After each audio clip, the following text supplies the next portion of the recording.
शनिवार को शनि देव की पूजा करने से सभी कष्टों से मुक्ति मिलती है। शनि की 7.5 और ढैया के दौरान शनि के प्रभाव व्यक्ति पर पड़ते हैं, जिसके कारण वह परेशानियों से घिर जाता है। लेकिन शनि देव के कष्टों से मुक्ति पाने के लिए हर शनिवार को व्रत कर कथा पढ़ना चाहिए। इससे शनि के प्रकोपों से मुक्ति मिलती है। शनिवार व्रत कथा।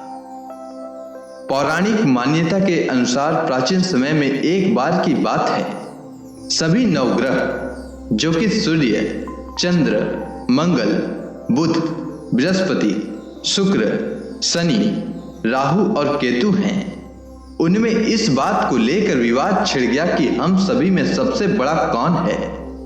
सभी लड़ने लगे। कोई कहता कि मैं बड़ा हूं तो कोई कहता कि मैं बड़ा हूं, और कोई निर्णय न होने पर देवराज इंद्र के पास निर्णय कराने पहुंचे। इंद्र इससे घबरा गए और इस निर्णय को देने में अपनी असमर्थता जताई।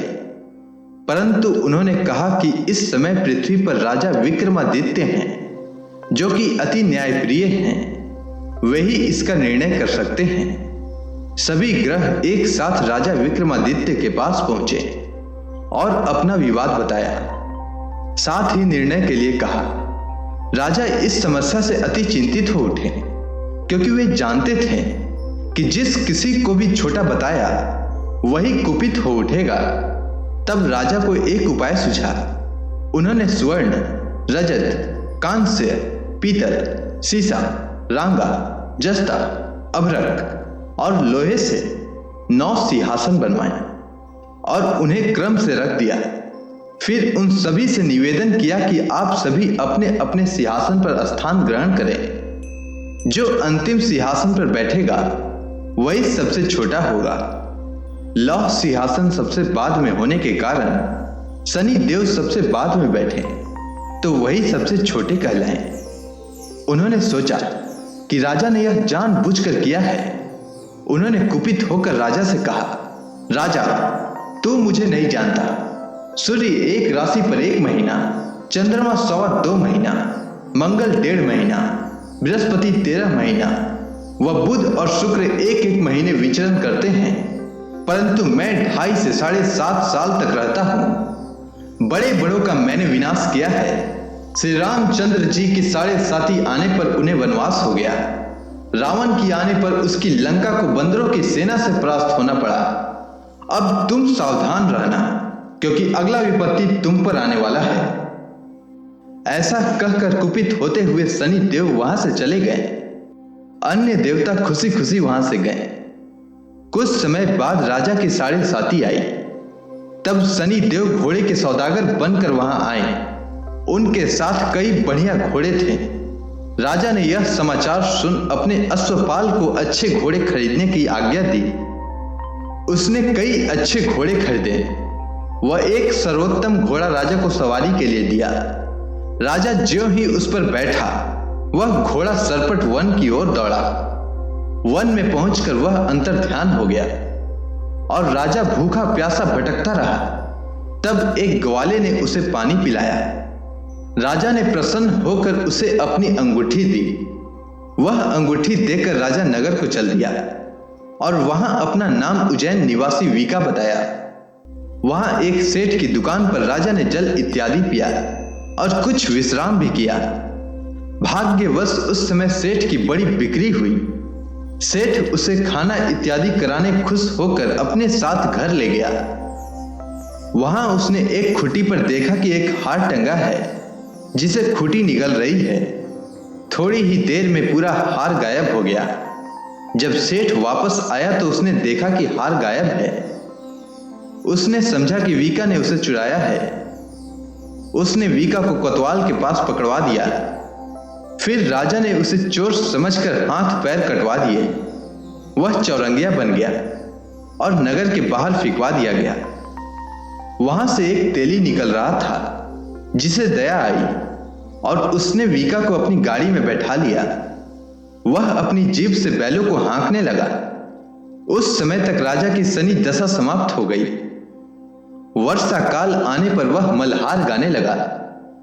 तब वह जिस नगर में था वहां की राजकुमारी मन भावनी को वह मल्हार इतना भाया कि उसने मन ही मन प्रण कर लिया कि उस राग गाने वाले से ही विवाह करेगी।